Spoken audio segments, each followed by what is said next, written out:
तो चतुर्थक व्यवसाय पढ़ रहे हैं। मैंने कहा अप्रत्यक्ष सेवाओं को चतुर्थक व्यवसाय कहते हैं। अप्रत्यक्ष सेवाएं जो कि उत्पादन में अप्रत्यक्ष रूप से अपना योगदान देती है। जैसे मैंने कहा टीचर एक प्रत्यक्ष रूप से सेवा दे रहा है, तो प्रत्येक व्यवसाय में अगर टीचर के ऊपर जो डायरेक्शन कर रहा है, मैनेजमेंट कर रहा है, प्रबंधन कर रहा है, कौन सी क्लास में कितने बजे कहाँ जाना है, ये बताने वाला व्यक्ति, हालांकि वो पढ़ा नहीं रहा है लेकिन पढ़ाने में उसका भी योगदान है, ऐसे व्यक्ति को चतुर्थक व्यवसाय में रखा जाता है। तो चतुर्थक व्यवसाय को लैंग्वेज के रूप में हम लिख लेते हैं। एक विद्वान का नाम आता है, इसमें बुक में नहीं दिया है, पुरानी आरबीएससी की बुक में था, तो मैं इसका अर्थ बता रहा हूं, है ना। चतुर्थ व्यवसाय का अर्थ जीन गॉटमैन के अनुसार, या जीन गॉटमैन एक विद्वान का नाम है, ये नाम याद रखें तो ठीक रहेगा। जीन गॉटमैन ने अप्रत्यक्ष सेवाओं को, मैंने कहा सेवा, प्रत्येक चतुर्थक और पंचमक व्यवसाय सेवा है, सारी की सारी सेवाएं हैं, इसलिए इसको सेवा क्षेत्र भी कहते हैं। लेकिन कैसी सेवाएं? अप्रत्यक्ष। ये वर्ड याद रखिए, अप्रत्यक्ष यानी कि डायरेक्ट योगदान नहीं है लेकिन इनडायरेक्ट योगदान है उत्पादन में। जीन गॉटमैन ने अप्रत्यक्ष सेवाओं को चतुर्थक व्यवसाय में शामिल किया है। यानी कि चतुर्थक व्यवसाय किसे कहते हैं? जो अप्रत्यक्ष सेवाएं हैं वो चतुर्थक व्यवसाय में आती है। अर्थात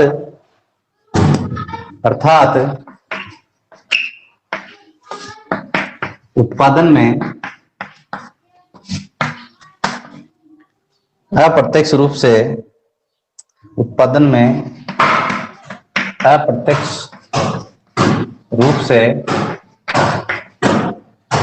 भाग लेने वाले, उत्पादन में अप्रत्यक्ष रूप से भाग लेने वाले लोगों को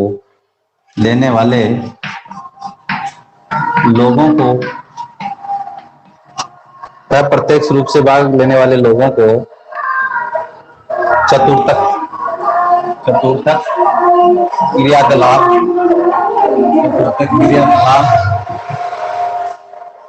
में शामिल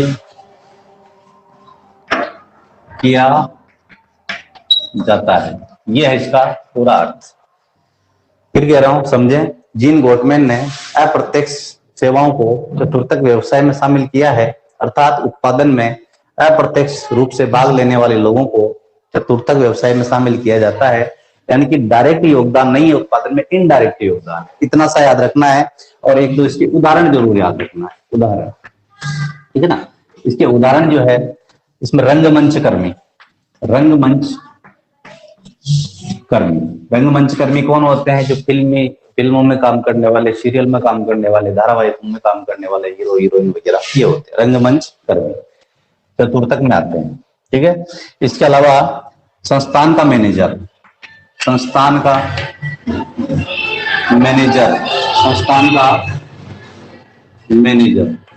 मैनेजमेंट करने वाला। मैंने कहा टीचर पढ़ाता है तो उसके ऊपर मैनेजमेंट करने वाला मैनेजर होता है, प्रबंधक होता है, वो इसमें आता है। फर्मों का दलाल, फर्मों में दलाली करने वाला व्यक्ति, दलाल इसमें आएगा, माइंडली काम करता है। इंजीनियर भी इसी में आता है, जो नक्शे बनाता है, निर्माण के इंजीनियर, ये भी इसी प्रकार की सेवा है। तो ऐसे उदाहरण आप दो चार ध्यान रख लें, ठीक है। ये हो गया आपका चतुर्थक व्यवसाय पूरा, इतना ही है, इससे ज्यादा कुछ भी नहीं है, ज्यादा उलझना नहीं है। अर्थ याद रखें और उदाहरण याद रखें, ठीक है। नेक्स्ट, ठीक है, थोड़ा सा स्पीडली कर लेते हैं ताकि ये पार्ट हो जाए।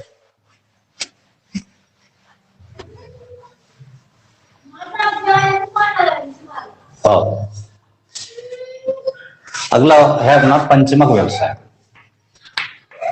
पंचमक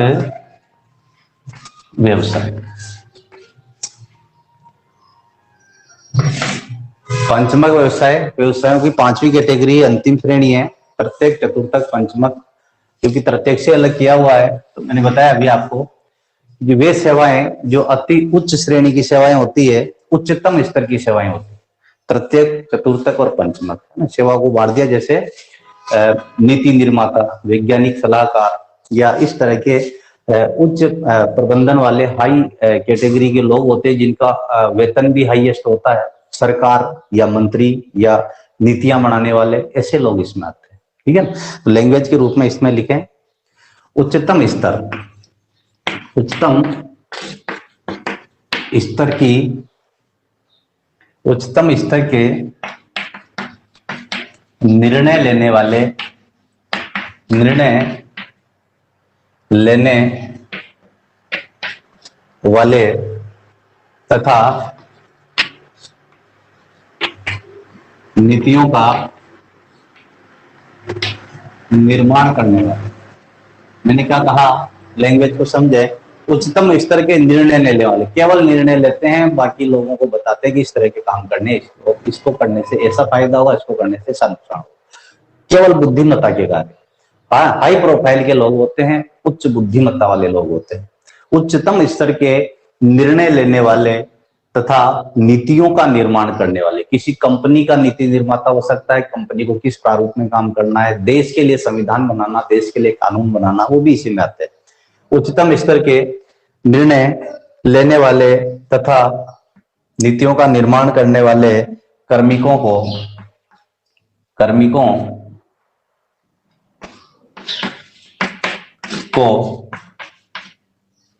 पंचमक क्रियाकलाप में, पंचमक क्रियाकलाप में शामिल किया जाता है, शामिल किया जाता है। ठीक है, मेन बात यह है कि जो उच्चतर स्तर के केवल बौद्धिक कार्य करते हैं, शारीरिक श्रम कुछ भी नहीं करते हैं, और बौद्धिक कार्य भी वो कार्य करते हैं जो एक दिशा देने वाले होते हैं। ठीक है ना, किसी संस्थान को, किसी कंपनी को, किसी देश को, किसी स्थान को, किसी अर्थव्यवस्था को दिशा देने वाले काम करते हैं। मैंने कहा देश के लिए कानून बनाना, नीतियां बनाना, नीति निर्माण करना, कंपनी के लिए कानून बनाना, ऐसे कार्य करने वाले लोगों को पंचमक में रखा जाता है। और इसके अलावा पंचमक क्रियाकलाप में इसमें और भी विशेषताएं हैं, मैं बता रहा हूं। पंचमक क्रियाकलाप में, इसको आगे लिख देते हैं, थोड़ा और विस्तार समझ में आ जाएगा। पंचमक क्रियाकलाप में वे सेवाएं शामिल की जाती है, में वे सेवाएं शामिल की जाती है, पंचमक क्रियाकलाप में वे सेवाएं शामिल की जाती है जिनमें नवीन विचारों की व्याख्या तथा आंकड़ों की व्याख्या तथा आंकड़ों की व्याख्या तथा नई प्रौद्योगिकी का विकास शामिल हो। देखिए समझ ले थोड़ा, कोई बात है, मैंने कहा इसको थोड़ा समझने के याद करें, क्योंकि चतुर्थक और पंचमक नए आपके लिए, 10 तक 3 प्राथमिक, द्वितीय और तृतीय पढ़े आपने, तो चतुर्थक और पंचमक में अंतर पूछा जाता, बहुत बारीकी से अंतर है। पंचमक क्रियाकलाप में वे समय सेवाएं शामिल होती है जिसमें नवीन विचारों की, कोई नया विचार के काम को किस तरीके से करना है, कोई नया आविष्कार है, कोई नई टेक्नोलॉजी है, आंकड़ों की व्याख्या करना। जैसे जनगणना हुई, जनगणना में पता लगा कि जन्म दर इतनी चल रही है, 2025 में 2030 में जनसंख्या वहां तक पहुंच जाएगी, इस तरह के आंकड़ों की व्याख्या करना तथा नई प्रौद्योगिकी का विकास करना, नई टेक्नोलॉजी लाना, लोगों में नए नए विचार देना, इस तरह की बातें पंचमक व्यवसाय में शामिल की जाती है। अपेक्षा करता हूं सरल हुआ होगा टॉपिक, और इस व्यवसाय में जो काम करने वाले लोग होते हैं, मैं इसको मिटा देता हूं, जगह नहीं है इस पे ज्यादा। ठीक है, पंचमक व्यवसाय में काम करने वाले लोगों को क्या कहा जाता है? स्वर्ण कॉलर कहा जाता है। स्वर्ण कॉलर, ये मैंने आपको पहले लिखवा दिया था, है ना। प्राथमिक में काम करने वाले रेड कॉलर होते हैं, द्वितीयक में काम करने वाले ब्लू कॉलर होते हैं, तृतीयक में पिंक कॉलर होते हैं, चतुर्थक में व्हाइट कॉलर होते हैं और पंचमक में स्वर्ण कॉलर होते हैं। पंचमक व्यवसाय में काम करने वाले लोगों को स्वर्ण कॉलर कहा जाता है। और इसके भी आपको उदाहरण ध्यान रखने हैं।